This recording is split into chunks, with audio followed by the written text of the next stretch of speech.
Purihin ang Panginoon, welcome po sa lahat. Tayo po muna yung manalangin. Hallelujah. Father God, salamat po Panginoon sa umagang ito na kami Panginoon dinala mo sa lugar na ito, Ama, upang makapag-aaral ng iyong salita, Panginoon. Lord, basbasan mo Panginoon ang iyong mga anak sa lugar na ito, Panginoon. At Lord, bigyan mo kami ng katalinuhan, maunawaan namin Panginoon yung tuturo sa mga ito. Salamat po, Ama. Ako bilang iyong lingkod, Panginoon, turuan mo po, Panginoon, na mga ibahagi ito ayon lang sa iyong kalooban, Panginoon, sa iyong kagustuhan. Salamat po, Ama. Pagpalain po ang iyong salita sa oras na ito. Manalangin sa pangalan ng Panginoong Jesus. Amen. Thank you, Lord. Salamat sa napakagandang Sunday School kanina. Ating Sunday School kanina talagang napakaganda ng katuruan at align doon sa ating pag-uusapan ngayon. Ang ibabagi ko po ay yung about sa amin na pag-aralan sa seminar. Pero pahapyaw lang po kasi ito po ay pinag-aralan namin ng 3 days. Ibabagi ko lang ng kalahating oras. Maaaring kahapyaw-hapyaw lang talaga yung may ibabagi. Pero salamat sa Panginoon. Ang pamagat po dito ay successful mentoring. Meron ba ako dyan pakikita na dalawang picture ng kabayo na may kalisayan. Yung isa ay, pakita mo po yung isa, ito yung isa. Alin dyan sa dalawang yan tayo? Ba yung una o dun sa isa? Diba? Karamihan daw po sa mga simbahan ngayon, kaya hindi makausad, hindi lago o hindi makadire-diretso, karamihan po ganito ang nangyayari. Napakaraming nakasakay. Punong-puno, lahat ay nakasakay lang, pero ang humihila isa lang. Kaya yung humihila, lawit na ang dila. Pag lumawit na yung dila ng humihila, hindi na umuusad. Bumababa na yung nawawala sa church. Kasi isa lang yung humihila. Pero tayo po, sabi ko nakita ko sa atin, ito po tayo. Kasi tayo pong lahat humihila. Magaan, mabilis ang takbo. Kasi tayo pong lahat ay humihila. Humihila tayo para lalong mas hindi tayo nakasakay, kundi tayo yung humihila. Dahil lahat tayo ay ginagamit ng Panginoon sa lugar na ito. Kaya napakahirap pala sa isang simbahan na hindi ginagamit ang lahat ng member kasi sila ay hindi nakakasama sa paglago. Hindi sila nakakasama para umangat ang gawain para mas mabilis na dumami ang mga nakakakilala sa Panginoon. Kaya napakahalaga po ng mentoring. Napakahalaga po na meron tayong mga mini-minty ng mga kasama natin. Sabi nga, pero lagi natin tatandaan na walang maniniwala sa iyo habang nasa proseso ka. Habang binibuild mo ang iyong ang sarili mo walang maniniwala sa iyo. Lahat ng negativity, lahat ng yan, maririnig mo lahat ng rejection, maririnig mo lahat ng pangkukudya, maririnig mo lahat ng nakakainis, kasalita, maririnig mo, pero huwag na huwag kang magsasalita. Dahil ang resulta ng ginagawa mo ang magsasalita para sa iyo. Noong panahon po na dinala ng Panginoon si Moises sa lugar ng Egypto, ay talagang ang dami sa kanya nagsabi, pumunta ka ba dito para, di ba nagkakataon na pinapahirapan sila ng Paraon para kami patayin, para kami pahirapan? Pero tuloy-tuloy lang si Moises sa kanyang ginagawa. Tuloy-tuloy lang siya. At ipinakita ng Panginoon, di ba lahat ng mga sinabi ng Moises doon sa lugar na yon, sa Egypto ay nangyari. At nakita ng mga kasamahan niya, ng mga kanyang kababayan na totoo nga ang ginagawa niya. Kasi yung ginagawa niya, yung nangyayari, yun yung nagsasalita sa mga taong kasama ni Moises doon sa Egypto.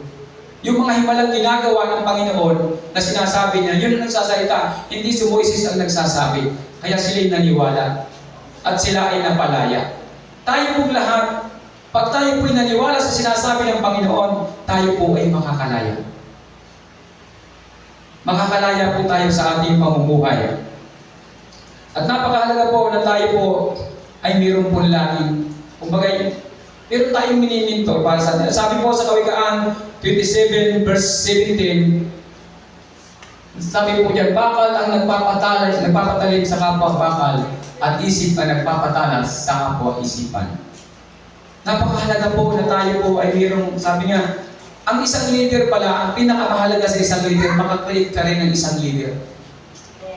Kasi kung ang gawain ng Panginoon ang siya mong itinataas, hindi ang sarili mo, dapat alam mo na pag hindi ka talaga uugatan sa mundo ito, mawawala ka. Kaya dapat may i-train ka. May mini-mentor ka para siya ipapalit sa'yo. Dapat hindi ka ma-insecure, hindi ka magkaroon ng pagsisilos kung mas gumagaling siya para sa'yo. Mas magaling siya para kung i-compare sa'yo, mas magaling siya, magpasalamat ka kasi nakabuild ka ng mas magaling pa sa'yo. Yun po yung pananaw kung paano dapat mong panghawakan ang salita ng Panginoon o ang gawain ng Panginoon. Kaya sa ating leader, di ba, wala na yung ating pinaka-founder, pero tuloy-tuloy ang gawain ng Panginoon. Pero kung sa kanya lang, nung mawala siya, wala na. Yung mga hindi naka-angkla talaga sa Panginoon, pag nawala yung leader, wala na ang gawain. Kasi hindi sila nakakapag-mentor ng susunod sa kanila. Napakahalaga po na mayroon pong susunod sa atin. Kasi tayo po hindi talaga mananatili sa mundong ito. Amen. Pero ang gawain po ng Panginoon dapat pong manatili. Kaya napakahalaga na mayroon po tayong iminimentor sa ating sarili na mga kakilala natin, kamag-anak natin, o mga kaibigan natin. Yung number 1 po ito, yung si Jethro, mentor ni Moises. Sabi po sa Exodo 18, hindi lang natin babasahin. Nung panahon po na yun, si Moises ay talagang naguguluhan din siya. Ito pala si Jethro, ito pala yung pari. Kaya pala matalino, magaling mag-mentor. At saka siya yung nagpaliwanag kay Moises kasi nung pumunta siya doon sa lugar ni Moises, nung sila pinalaya na sa Egypto, sabi niya, anong ginagawa mo, Moises? Pinahihirapan mo yung mga tao. Maghapon, magdamag ka na halos nakaupo dyan para pakinggan ng kanilang mga hinaing. Sabi niya, hindi ganyan. Pero kung titignan natin, si Moises kausap ng Panginoon, di ba? Pero kailangan pa rin may mag-mentor sa kanya. Kailangan pa rin may magsasalita sa kanya na talaga, pero ang Panginoon nagsasalita sa kanya. Sabi niya ng biyanan niya, sabi niya, ganito ang gawin mo. Yung malalaking usapin lang ang sayo. Hindi lahat dapat sayo kasi yung inagawa lang ng gindi. Inagawa lang ng sa'yo papupunta para ayusin mo. Mahihirapan ka. Pati yung mga tao sa paligid mo mahihirapan. Sabi niya, kaya dapat ganito ang gawin mo. Maglagay ka ng leader sa 1,000, sa 2,000, sa 500, sa 100, sa 50, sa 10. Pag nandun lahat yung may mga kanya-kanyang leader. Kaya napakahalaga pala sa isang simbahan na talagang nagsasama-sama. Hindi lahat sa akin lang. Dapat yung mga maliliit na problema natatapos dyan lang sa inyo. Kung mayroon mga dapat pag-usapan, masusurprise na lang ako, wow, nagawa na ito, naayos na ito. Diba? Sa atin pong lahat, dapat po pala tayo, mayroon talaga tayong part sa paglago ng gawain. Dapat pala tayo kasali talaga. Sa atin bilang mga anak ng Panginoon, kumbaga, inintay na ako'y wala, ang gawain ng Panginoon dapat hindi po naapektuhan. Dapat ito pala lagi ang iniisip ng leader. Dapat yung gawain ang dapat itataas, hindi yung sarili natin. Wala ako, dapat pag ako'y leader, kukuha rin ako ng susunod na leader sa akin, kukuha ako ng vice ko para pag wala ako, mayroon pong gagalaw. Ang gawain ng Panginoon hindi maapektuhan. At nung na-mentor niya po si Moises, naging maganda po ang takbo. Habang sila ay lumalakad, habang sila ay naglalakbay patungo doon sa lupang pangako ng Panginoon sa kanila, sila po ay nagtagumpay dahil hindi na po lahat kay Moises. Napakahalaga po. At alam po ninyo, hindi rin si Moises tumigil. Ginawa na niya, mentor din niya si Joshua. Ang sabi po sa Deuteronomy chapter 34 verse 9, baga talagang binigyan din po niya, talagang inayos din niya, talagang nag-ano rin siya kasi kung mawawala siya, sino naman ang papalit sa kanya? Kailangan po talaga, kaya kanina nung nagbimensahe si Kuya, sabi ko talagang eksakto sa topic namin ngayon. Ito po ay napakagandang topic, kaya lang hindi ko mailalaborate na masyado kasi maikli lang po ang oras natin. Pero napakaganda po talaga. Doon ko lang nalaman na yung pala yung napakahalaga pala na mayroon tayong piniminti ng mga kasamahan natin. Hindi lang isa. Pag lahat po ganun ang kaisipan, ganun ang puso, lalago at lalago ang gawain ng Panginoon. At hindi po magkakaroon ng problema. Kahit wala ako, wala si Kuya Mar, wala si Pastora, masaya ang lahat. Kasi hindi tatayo. Ang gawain ng Panginoon hindi maapektuhan. Kaya napakahirap sa isang church na isa lang ang gumagalaw. Pag wala na, wala na. tapos na ang gawain, walang gawain, hindi mo mahal ang Panginoon. Kasi ang mahal mo lang ang sarili mo pag ganun ang sitwasyon mo. Kasi hindi mo mahal yung gawain, ang mahal mo lang yung sarili mo. Wala kang pakialam sa gawain. Kasi hindi ka kumbaga, pag wala ka, okay lang, walang gawain. Parang yun yung napakalaking pride pala sa isang leader. Wala kayong magagawa dyan, wala ako. Kasi hindi ka nagmimintor, hindi ka nagtuturo para matuto sila. Kasi na-insecure ka, baka mas magaling sila sa iyo. Magpasalamat ka. Sabi ko nga, gustong-gusto kong mentor si Jojo. Sabi ko kasi mas nakapag-aral sila, mas magaling sila kaysa sa amin. Mas masarap na makapag-mentor ka na mas magaling sa iyo. Kasi alam mo, pagdating ng panahon kahit wala ka na, ang paggawain ng Panginoon magpapatuloy at magpapatuloy. Amen. Napakahirap po na pag nangihina ka na, yung gawain lumulubog na rin. Yun po ang pinakamasakit mangyari sa isang leader. Kaya dapat talaga po tayo po ay mayroong mini-mentor para sila naman sa mga bandang huli. Sila naman yung gagamitin ng Panginoon. At kung rin lang nalaman na si Samuel pala ang nag-mentor kay David. Ang sabi po sa 1 Samuel 16, verse 11 to 13,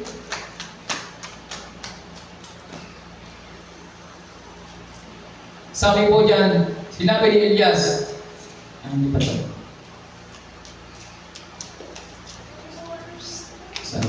Si ano pala muna, si Elias at saka si Elisea.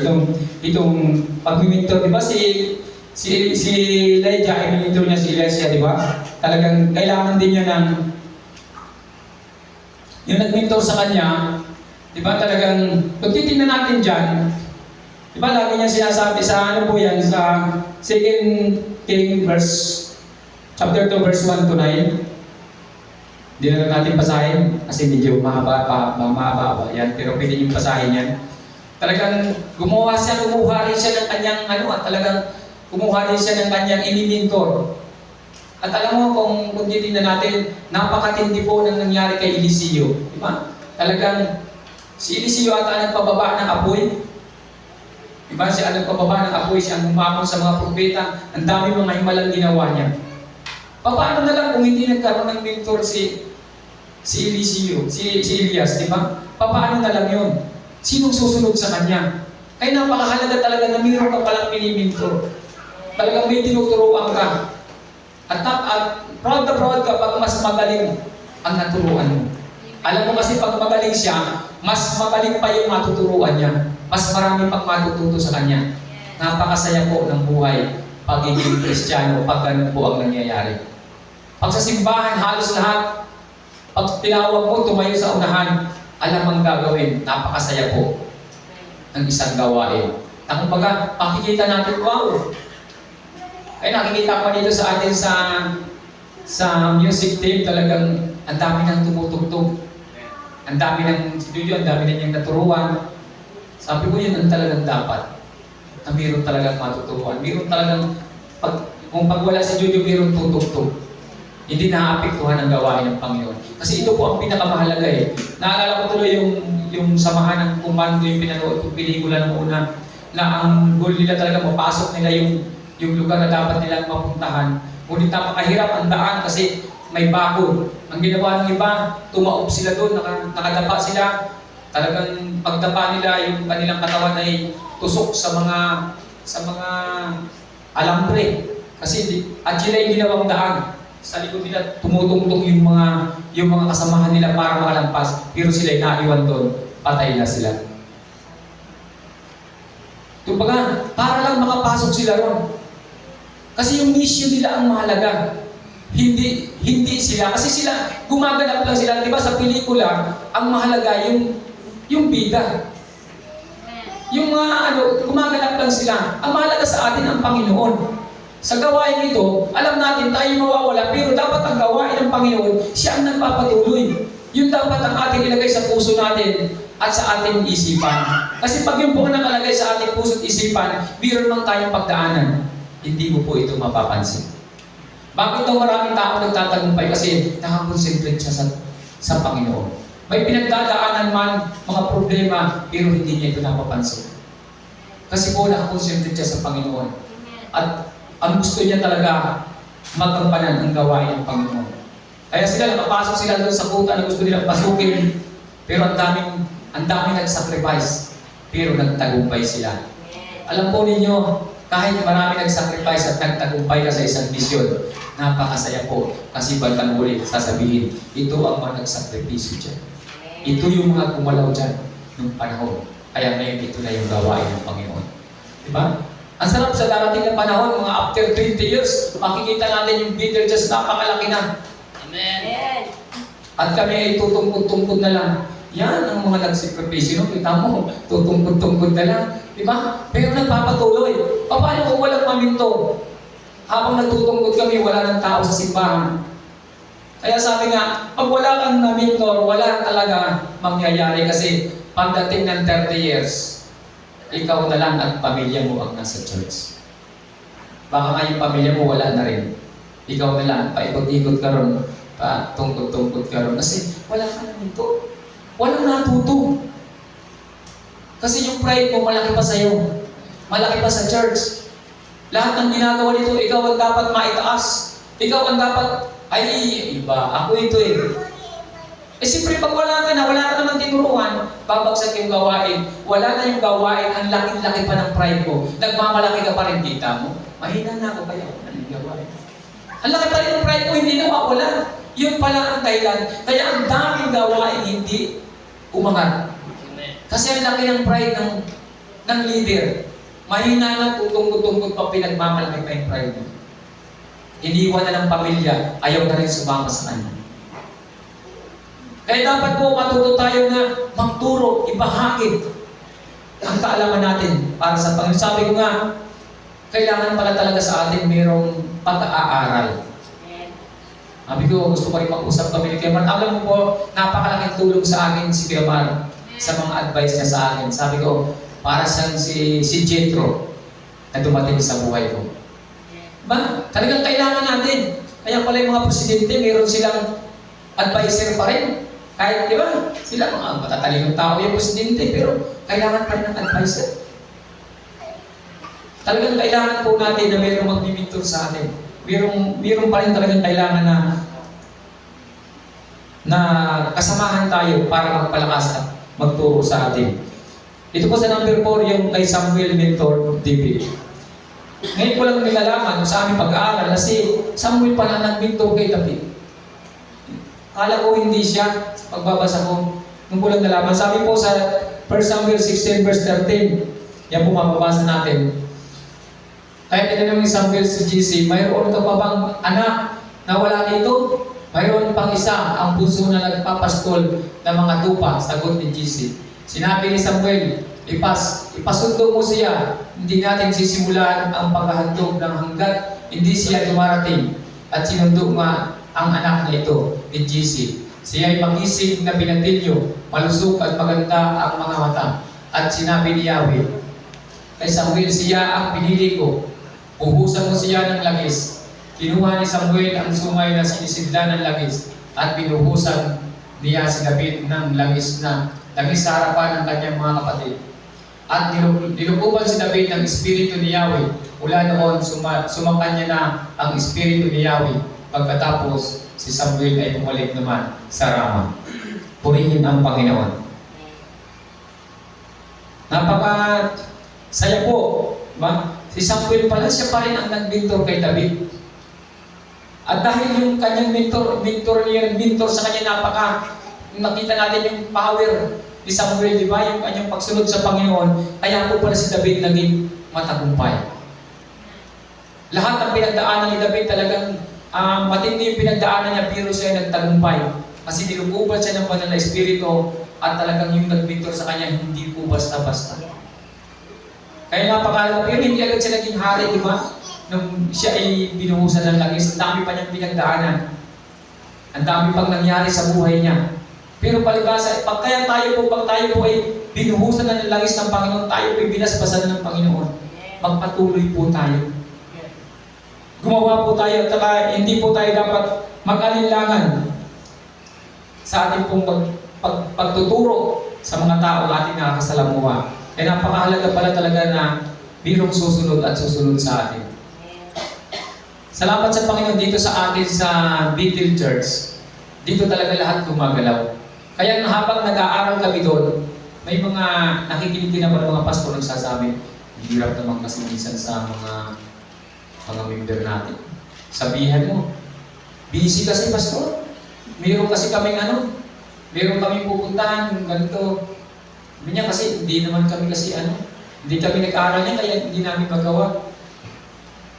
Sabi niya nung nagtuturo sa amin, sabi niya, wala kasing taong hindi busy.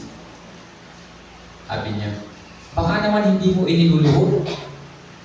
Dapat nananalangin tayo. Kasi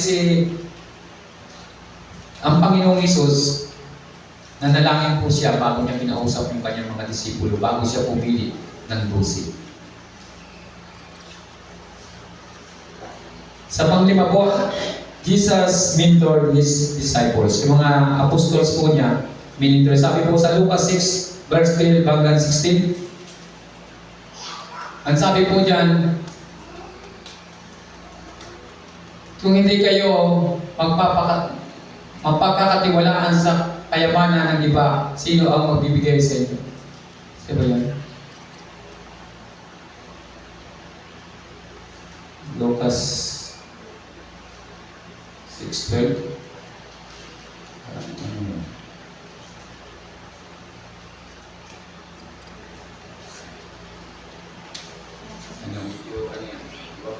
Dito. Lucas 6:12. Sabi po dito, nang panahong iyon, umakyat si Jesus sa isang bundok na magdamag siyang nanalangin sa Diyos. Kinaumagahan, tinawag niya ang kanyang mga alagad mula sa kanila ay pumili siya ng 12 na tinatawag niyang mga apostol. Sina Simon na pinangalanan niyang Pedro, si Andres na kapatid nito, sina Santiago, Juan, Felipe, Bartolome, Mateo, Tomas, Santiago na anak ni Alpeo, at Simon na mga bayan, si Judas anak ni Santiago, at si Judas Iscariote na naging taksel. Ang Panginoon po, bago siya pumili, talagang nanalangin po siya. Bago siya pumili ng kanyang mga apostol, nanalangin po ang Panginoon. Kaya sabi doon sa amin, sa mga pagtuturo sa amin niya, huwag mo munang itatap ang tao. Luhuran mo muna. Manalangin ka muna. Baka naman nakasalubong mo lang o bigla lang sasabihin mo, Dad, ganito dapat mong gawin. Dapat mamuhunan muna tayo. Hindi yung pag nanalangin tayo, Lord, alam mo na yun. Bakit hindi ka mo lang nag-imbis ng oras? Basta pakansandaling bigit mo, Panginoon, ingatan mo, Panginoon. Alam mo na yan, Lord, kung ano kailangan ko. Para bang, wala ka lang effort na ginagawa, pero ang gusto mong mangyari agad. Napakalaga po sa atin, kung meron tayong gustong i-mentor, luhuran po natin. Kung meron tayong gustong mailapit sa Panginoon, maging ito man ay kakilala natin, maging ito man ay kamag-anak natin, kapatid natin, mamuhunan po tayo. Ilagay po natin sa ating puso na talagang kailangan po tayong mamuhunan. Manalangin. Kaya pala sabi niya, dapat ang leader, sabi niya, kahit sa tahanan, sabi niya, kung ikaw ay tatay, tulog na ang pamilya mo, ikaw nananalangin pa. Lumuluhod ka pa, Panginoon, itong mga anak ko ito, gusto pong maging maunlad ang mga buhay nila. Uhunanan mo sila, manalangin ka, hibuin mo sila. Talagang, touch mo yung kanilang katawan, yung kanilang body, ilagay mo sa isip nila kung paano sila dapat ingatan ng Panginoon. Dapat nananalangin po tayo. Kasi ang totoong kalaban pala talaga natin sa mundong ito, hindi po itong physical na katawang ito ng mga taong kundi talaga spiritual battle po talaga tayo. Meron kaming pinapanood doon na isang pelikula na yung espiritu natin, siya pala talaga nagpuprotekta sa atin. Yung buhay na gumagalaw talaga, yung espiritu natin talagang nandun. At grabe ang takot ng kalaban. Kaya napakahalaga po yung pananalangin. Napakahalaga na talaga kung tayo po dapat ay nananalangin. Sabi ko sa ating tahanan, ipanalangin mo yung mga anak mo. Sabi ko, Lord, hindi ko pa ito alam noon, pero ginagawa ko talaga sa mga anak ko yan. Habang sila ay nagutulog, habang sila ay, kasi kami ay walang kwarto na isang tulugan lang sila, sunod-sunod. Pinapanalangin ko yan sila. Talagang hinahawakan ko sila sa ulo nila. Mabigo, maging matalino ka. Makapagtapos ka ng pag-aaral, maging dakila ka, maging kilala ng tao sa darating na panahon. Lahat sila talagang nililihans ko. Hindi ko na lang nililihans yung misis ko kasi buti dapat pag sinasama ko rin siya, dapat sinasabi ko maging masunurin ka. Hindi ko na isama eh.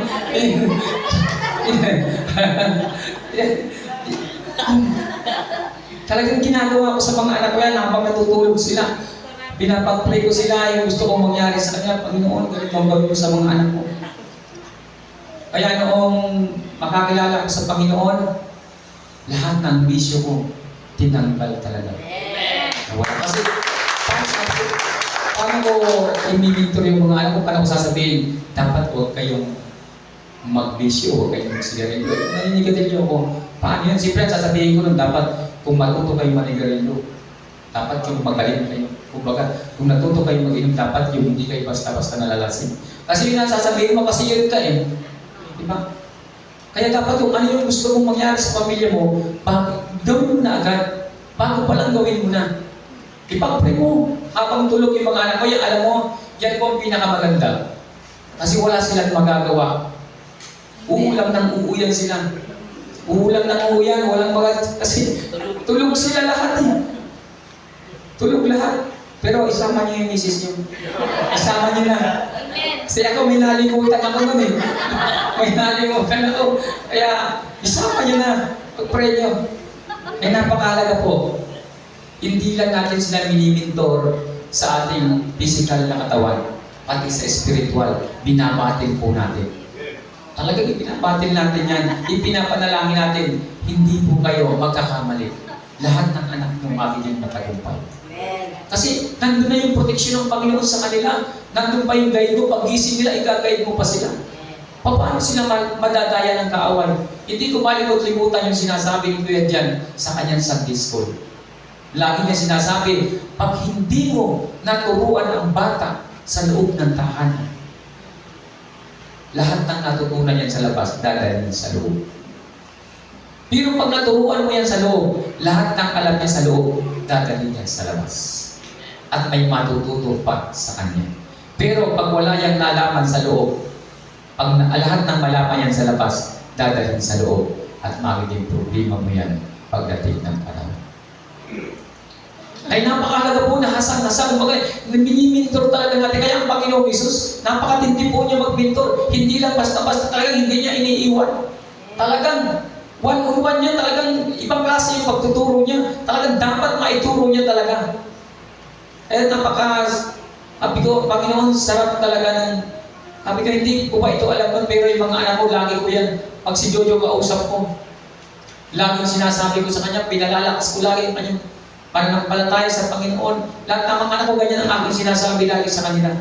Sabi ko lagi yung tatandaan, walang ibang makapangyarihan sa mundo ito, kundi ang Diyos lamang. At walang piling magtanggol sa inyo, kundi ang Panginoon lang. Hindi kayo kaya ipagtanggol ng mga taong piling mangako sa inyo. Kasi sila man ay piling magbilang at mawala sa mundo ito.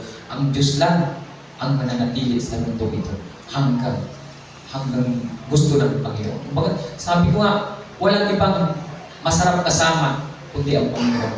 Kaya yung mga anak ko, minulat ko talaga sila sa ganung mga pagkakilala sa Panginoon. Kaya salamat sa Panginoon dahil napakahalaga ng pananalangin.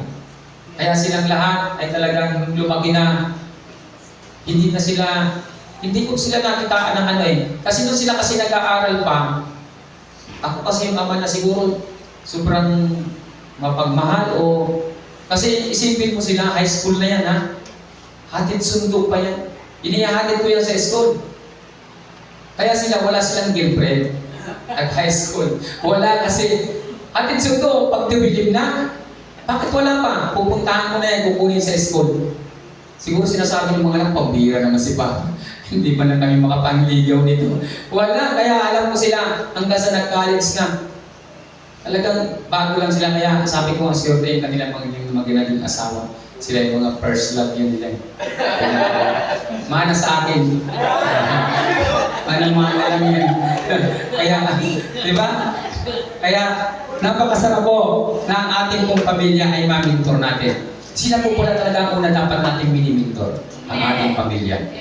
Kasi po alam ninyo, pag sila po ay namintor natin, naituro natin ang salita ng Panginoon, hanggang sa pagdating ng panahon, yun po ang magiging kalakaran sa ating pamilya. Pagdating si Jojo, siyempre ang kanyang pamilya, ituturo din niya yung natutunan niya sa akin. At si Tani, ituturo din niya sa pamilya niya. At maghaharvest po tayo ng biyaya ng Panginoon. Kaya napakahalaga po na alam natin na dapat mayroong susunod sa atin. Kaya nung ito'y pinag-aaralan namin, talagang napakasaya ko dahil nakita ko na dito sa atin, nangyayari yung sinasabi nila. Hindi po ako nag-iisang humihila dito. Lahat tayo humihila. Ang hirap din pala na, kaya pala sabi niya minsan may simbahan, ang dami, puno-puno. 1 year lang, wala na. Kasi lahat pala nakasakay. Yung iba sabi niya, kung sa bangka pa, nakasakay, sumasagwan, pabalik. Kaya ikaw lang ang sumasagwan dun sa direksyon. Lahat na nakasakay sa iyo, pabalik. Ay di, wala, paatras talaga. Hindi mo kakayanin silang natakot. Kaya napakahalaga na tayo po, lahat ay humihila. Lahat may ginagawa sa gawain ng Panginoon. Kaya sabi ko, dun sa amin, hindi ako umiibig, pero lahat ng naririnig ko sa kanila ay talagang ganun ang sabi niya. Kasi pag sinabihan mo, minsan, pag hindi mo sinabihan, saka naman minsan dumarating, pero pag nagsabi ka na, lalong walang dumarating. Parang, sabi ko, di ba yung mga bata ganyan? Kasi naalala ko nung doon kami kala Troy, mayroong kaming batang sinabihan, kasi ang ingay, may ginagawa kami sa loob ng church. Sabi ni Troy doon sa bata, tumigil kayo, huwag kayong maingay dito kasi huwag kayong maglalaro dito dahil may ginagawa sa loob. Sabi ng mga bata, bakit kami aalis dito? Naglalaro nga kami. Sabi ni Troy, dito na lang kayo maglaro, huwag na kayo umalis dito. Bakit aalis kami? Umalis yung mga bata. Sabi, pag sinabi, huwag ka na kayo umalis, dyan na lang kayo maglaro. Bakit pala? Kung gusto namin umalis, kung pakailan mo sa amin, umalis yung mga bata, di walang maingay. Sabi ko, mayroon din pala mo, ganun pala nangyayari ko minsan, di ba? Kung kailan mo sinabihan, saka, gusto meron siya, kung busy kasi ako, may pupuntahan ako. Di ba? May mga pangyayari pala ngayon, may mga parang bibi Christian pa yun. Pero wala yun dito. Wala yun dito sa atin. Dahil dito, sinasabi ko palang ginagawa lang. Diba? Kaya salamat sa Panginoon. Sabi na, nung nakikita, marami palang nagsusubaybay sa atin, Di sa ating gawain, sa ating mga ginagawang ito, dami rin palang susubaybay ng mga kasamahan natin. Sabi niya, laki na ng church ninyo doon. Sabi ko, hindi maliit din lang yun. Kasi di ba malaki ang kasakitan sa Kasi pag nakita mo doon sa video, malaki.